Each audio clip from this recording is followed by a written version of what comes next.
तो hello friend, आप लोगों का स्वागत है हमारे चैनल बीपीएससी लवर अभिषेक में। आप लोग का बहुत बहुत स्वागत है। तो चलिए, जैसा कि हम लोग आर एस अग्रवाल के मैथ से क्षेत्रफल का चैप्टर स्टार्ट किए हैं और कल जो है क्षेत्रफल का क्वेश्चन नंबर 16 तक किए थे। आज दूसरा क्लास है क्षेत्रफल का। आज क्वेश्चन नंबर 18 से स्टार्ट करेंगे। तो सबसे पहले आप लोग अगर हमारे चैनल पर नए आए हैं तो चैनल को सब्सक्राइब कर लीजिए, बेल आइकन ऑन कर लीजिए, ताकि मैथ का क्लास का नोटिफिकेशन आप लोग के पास पहुंच जाए और आप लोग का मैथ जो है कि मैथ का चैप्टर जो है कि मजबूत हो जाए आप लोग को, और कुछ नई चीज़ सीखने के लिए आप लोग को मिल जाए। तो जल्दी से जाइए, आप लोग सब्सक्राइब कर लीजिए, बेल आइकन ऑन कर दीजिए और लाइक कीजिएगा ज़रूर वीडियो को, और कमेंट जरूर कीजिएगा। तो चलिए आज के क्लास को स्टार्ट करते हैं क्वेश्चन नंबर 17 से। तो चलिए क्वेश्चन नंबर 17 को देखिए। क्वेश्चन नंबर 17 बोल रहा है, एक आयताकार मैदान की परिमिति यानी परिमाप 480 मीटर है। इसकी लंबाई तथा चौड़ाई का अनुपात 5:3 है। मैदान का क्षेत्रफल कितना होगा? तो चलिए क्वेश्चन को बनाते हैं। तो सबसे पहले हमको दिया गया है लंबाई और चौड़ाई का अनुपात दिया गया है क्या? तो चलिए यहाँ पे देखिएगा, लंबाई और चौड़ाई का अनुपात दिया गया है 5:3 और 5:3। तो सबसे पहले हम क्या करेंगे, 5 ये अनुपात में दिया गया है तो इसके साथ में वेरिएबल मान लेंगे x। ये हो गया 5x, ये हो गया 3x। उसके बाद हमको दिया क्या गया है, परिमाप दिया गया है। तो परिमाप बराबर दिया गया है कितना, 480। तो सबसे पहले परिमाप दिया गया है तो इसको हम सॉल्व कर लेते हैं। तो परिमाप का फॉर्मूला क्या होता है दोस्तों, आप लोग को पता होगा। परिमाप दिया कितना गया है, 480, और इसका फॉर्मूला क्या होता है, 2 इंटू लंबाई प्लस चौड़ाई। आप लोग को फॉर्मूला पता ही होगा, 2 इंटू लंबाई प्लस चौड़ाई। तो लंबाई दिया गया है हमारे पास 5x प्लस चौड़ाई दिया गया है 3x। यहाँ पे लंबाई चौड़ाई का अनुपात दिया गया है, इसको रख लिए। अब इसको सॉल्व कर लेते हैं सबसे पहले। तो इसको कट करेंगे तो 2 से ये कट जाएगा हमारा 24 बार में, यानी कि 240। उसके बाद 240 बराबर क्या हो जाएगा हमारे पास, 240 बराबर 5x ये, और ये 3x कितना हो जाएगा हमारे पास, 8x ये हो जाएगा। अब इस 8 से अगर हम इसको कट करेंगे तो 3 बार में ये हमारा कट जाएगा, 1 0 ये, यानी कि x बराबर क्या निकल गया, 30। x का वैल्यू क्या निकल गया, 30। तो अगर x का वैल्यू इस पे रखेंगे तो ये हो जाएगा 30 पंचे 150, लंबाई हो गया 150। अगर चौड़ाई में रखेंगे तो ये हो गया 30 तिहाई 90, यानी कि लंबाई हो गया 150 और चौड़ाई हो गया 90। ये हमारे पास पता चल गया। अब हमको पूछा क्या है, क्वेश्चन में पूछा है कि क्षेत्रफल क्या होगा। तो इसका क्षेत्रफल हमको निकालना है। तो क्षेत्रफल का फॉर्मूला क्या होता है, क्षेत्रफल का फॉर्मूला पता है आप लोग को, लंबाई गुना चौड़ाई। क्षेत्रफल का फॉर्मूला क्या होता है, लंबाई गुना चौड़ाई। लंबाई कितना है 150 गुना चौड़ाई कितना है 90। इसको अगर हम सॉल्व करने जाएंगे, 0 0 रहने देते हैं, 15 नामा 135 होता है। 15 को अगर 9 से गुना करेंगे 135 और 1 0 इसका, 1 0 इसका, यानी कि 2 0 ये आ गया, यानी कि 135 00। तो ये हमारा राइट आंसर हो गया। तो चलिए अब क्वेश्चन नंबर 17 हो गया। 18 को देखते हैं। चलिए 18 नंबर क्वेश्चन देखते हैं क्या बोल रहा है। 18 नंबर क्वेश्चन बोल रहा है कि एक 40 मीटर लंबे तथा 15 मीटर चौड़े बरामदे को आयताकार पत्थरों से पक्का करना है। ठीक, यदि प्रत्येक पत्थर का आकार 6 डेसीमीटर इंटू 5 डेसीमीटर हो तो इन पत्थरों की संख्या कितनी है? तो चलिए इसको सॉल्व कर लेते हैं। तो इसमें दोस्तों कुछ नहीं करना है। इसमें करना क्या है, हम लोगों को बरामदे का क्षेत्रफल में से जो ईंट का जो क्षेत्रफल, जो पत्थर का जो क्षेत्रफल दिया गया है उसको क्या करेंगे, भाग कर देंगे। बरामदे का क्षेत्रफल में वो पत्थर का क्षेत्रफल को भाग कर देंगे तो हमारे पास निकल के आ जाएगा क्या, संख्या निकल के आ जाएगा, पत्थरों की संख्या। तो बरामदे का क्षेत्रफल यानी क्या आता है, लंबाई गुना चौड़ाई। तो लंबाई हमारे पास दिया गया है, बरामदे का क्या दिया गया है, 40 मीटर लंबा 15 मीटर चौड़ा। तो बरामदे का क्षेत्रफल अगर निकालने चलेंगे तो ये हो गया हमारे पास लंबाई गुना चौड़ाई, यानी कि 40 गुना 15। इसको भाग कर देंगे किससे, पत्थर का क्षेत्रफल से। तो पत्थर का क्या दिया गया है, 6 दिया गया है इसका, और गुना में दूसरा 5 दिया गया है। तो एक बात को ध्यान में रखिएगा दोस्तों आप लोग, ये 6 जो दिया गया है डेसीमीटर में दिया गया है, इसको करना क्या है, मीटर में हमको कन्वर्ट करना है। तो 6 जो है डेसीमीटर में दिया गया है। तो 1 मीटर बराबर कितना होता है, 10 डेसीमीटर। 1 मीटर बराबर कितना होता है, 10 डेसीमीटर। इसका मान होता है, 1 मीटर का मान कितना होता है, 10 डेसीमीटर। तो इसको 10 से क्या करेंगे, दोनों को भाग कर देंगे। इसको भाग कर देंगे तो ये हमारे पास क्या आ जाएगा उठ के, ये 10 जो है नीचे से ऊपर चले जाएगा। इसको सॉल्व करेंगे, ये 10 जो है नीचे से ऊपर चले जाएगा, तो इसको ऊपर भेज देंगे। तो अगर इसको ऊपर भेजते हैं तो दोस्तों क्या हो जाता है हमारे पास, चलिए इसको डायरेक्ट लिख देते हैं, 40 ये गुना 15, और इस 10 को ऊपर करेंगे तो ये 10 ढंग के 100, ऊपर में क्या आ जाएगा, 100 आ जाएगा, नीचे बच गया हमारे पास कितना 6 गुना में 5। अब इसको अगर हम सॉल्व करने के लिए चलेंगे तो चलिए सॉल्व कर लेते हैं। कैसे इसको सॉल्व कर लेते हैं। 3 दूना 6, 3 पचे 15, इस 5 से इस 5 को काट दिए, इस 2 से इसको 20 बार में काट दिए, यानी कि 20 गुना 100 अगर हम करेंगे तो 10, 2 1 का 2 और 2 जीरो इसका, 1 जीरो इसका, यानी कि 3 जीरो। तो 2000 पत्थर इसमें लगेगा, तो 2000 हमारा राइट आंसर हो गया। अब चलिए सवाल नंबर 19 को देखते हैं। सवाल नंबर 19 बोल रहा है कि एक कमरे के फर्श का परिमाप 18 मीटर है तथा इसकी ऊंचाई 3 मीटर है।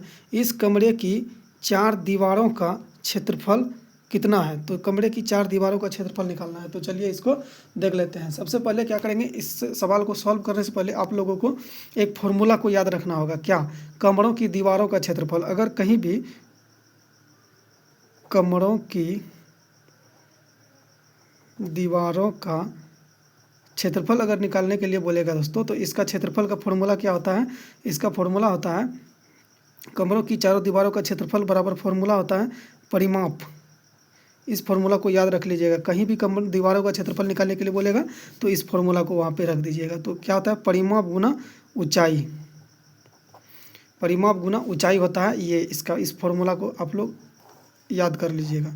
ये डायरेक्ट फार्मूला होता है कमरों का क्षेत्रफल निकालने का। अब डायरेक्ट इस पे हम क्या करेंगे, परिमाप बराबर परिमाप गुना ऊंचाई। तो परिमाप होता क्या है? तो परिमाप क्या, परिमाप का फार्मूला क्या होता है दोस्तों? 2 इंटू एल प्लस बी गुना क्या है, ऊंचाई। तो ये इसका फॉर्मूला हो गया, ये इसी का फॉर्मूला हो गया। परिमाप का फॉर्मूला ये हो गया, ऊंचाई और इसमें ऐड हो गया। तो ये इसका फॉर्मूला होता है। तो क्या करना है हमको कि 2 इंटू परिमाप दिया गया है, कितना दिया गया है देखिए, परिमाप 18 मीटर दिया गया है, गुना का बचा ऊंचाई, ऊंचाई भी शायद दिया गया है। ऊंचाई, इसकी ऊंचाई 3 मीटर है, तो ऊंचाई क्या है 3 मीटर है। तो 18 तिया कितना हो गया 54। तो ये 54 मीटर स्क्वायर हमारे पास क्या हो गया, राइट आंसर हो गया। तो चलिए अब सवाल नंबर 20 को बनाते हैं। चलिए सवाल नंबर 20 को देखिएगा। देखिए सवाल नंबर 20 क्या कह रहा है, इसको देखिएगा ध्यान से।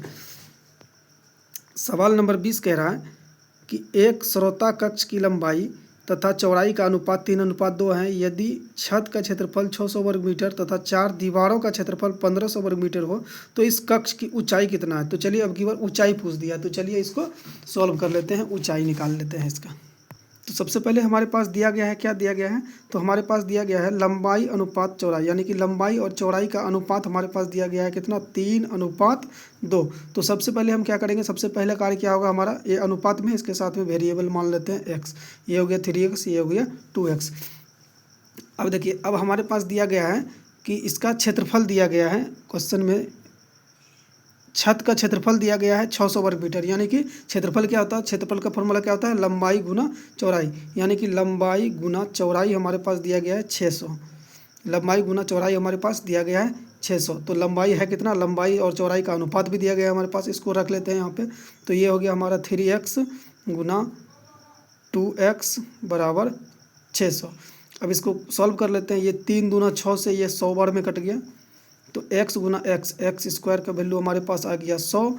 तो अगर एक्स स्क्वायर, तो अगर x का वैल्यू हम निकालेंगे तो ये हो जाएगा √100। तो √100 का मान क्या हो जाएगा हमारे पास 10। थोड़ा सा डायरेक्ट लिख रहे हैं दोस्तों, एक स्टेप आगे बढ़ा के, उतना मतलब अगर ज़्यादा लिखने के लिए चलेंगे तो बच्चा की तरह हो जाएगा। तो आप लोग को मतलब ज़्यादा स्टेप को जो है कि कम करना पड़ेगा, क्योंकि एग्ज़ाम में समय कम होता है, इसलिए इस स्टेप को थोड़ा कम करके लिखना पड़ेगा। तो हम डायरेक्ट यहाँ पे कर दिए। अब स्क्वायर रूट करेंगे, ये करेंगे वो करेंगे, तो डायरेक्ट कर दिए। हमको पता है इसका स्क्वायर रूट पता है, 100 का स्क्वायर रूट कितना होता है 100, 10। तो चलिए 10 हमारे पास क्या, x का वैल्यू 10 हमारे पास निकल के आ गया। अब हम क्या करने चलेंगे, ये अगर इस 3 में 10 का मान को पुट करेंगे तो ये हो जाएगा 30, इसमें इसका मान को पुट करेंगे तो ये हो गया 20। यानी कि लंबाई हो गया 30 और चौड़ाई हो गया 20। लंबाई कितना हो गया हमारे पास 30 और चौड़ाई कितना हो गया हमारे पास 20। तो ये हमारे पास निकल के आ गया। अब हमको निकालना क्या है, दीवारों का क्षेत्रफल। तो अब बचा क्या हमारे पास क्वेश्चन, कमरे की 4 दीवारों का क्षेत्रफल। तो आपको पता है कमरे दीवारों का क्षेत्रफल क्या होता है, कमरे की 4 दीवारों का क्षेत्रफल, यानी कि दीवारों का क्षेत्रफल। अभी तुरंत फॉर्मूला आप लोग को लिखा है, कमरों की चारों दीवारों का क्षेत्रफल क्या होता है, ये होता है 2 into L plus B into H. यानी कि इसका फॉर्मूला क्या होता है, 2 इंटू एल प्लस बी गुना का एच। तो इस पर क्या करते हैं, रख देते हैं। तो ये हो गया 2 गुना एल प्लस बी, यानी कि लंबाई कितना है हमारे पास 30 और चौड़ाई कितना है 20। डायरेक्ट जोड़ देते हैं, 30 20 50 गुना का एच जो है कि हमको क्या करना है, एच हमको निकालना है, तो एच हमको निकालना है। तो चलिए एच यहाँ पे रख लेते हैं। और दोस्तों एक बात को ध्यान में रखिएगा, और एक बात को ध्यान में रखिएगा, क्या कमरों की यानी चारों दीवारों का क्षेत्रफल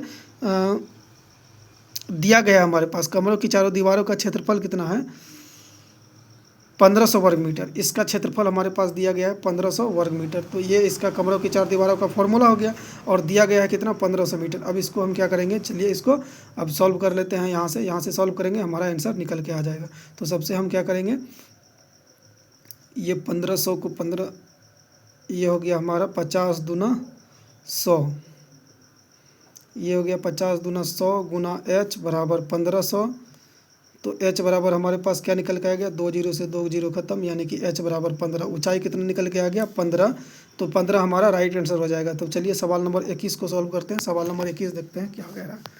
सवाल नंबर 21 बोल रहा है, एक आयत की लंबाई उसकी चौड़ाई से दोगुनी है। लंबाई में 5 सेंटीमीटर कमी करने तथा चौड़ाई में 5 सेंटीमीटर की वृद्धि करने पर इसके क्षेत्रफल में 75 वर्ग सेंटीमीटर की वृद्धि हो जाती है। तो आयत की लंबाई कितनी है। तो लंबाई पूछा है, तो चलिए इसको देख लेते हैं।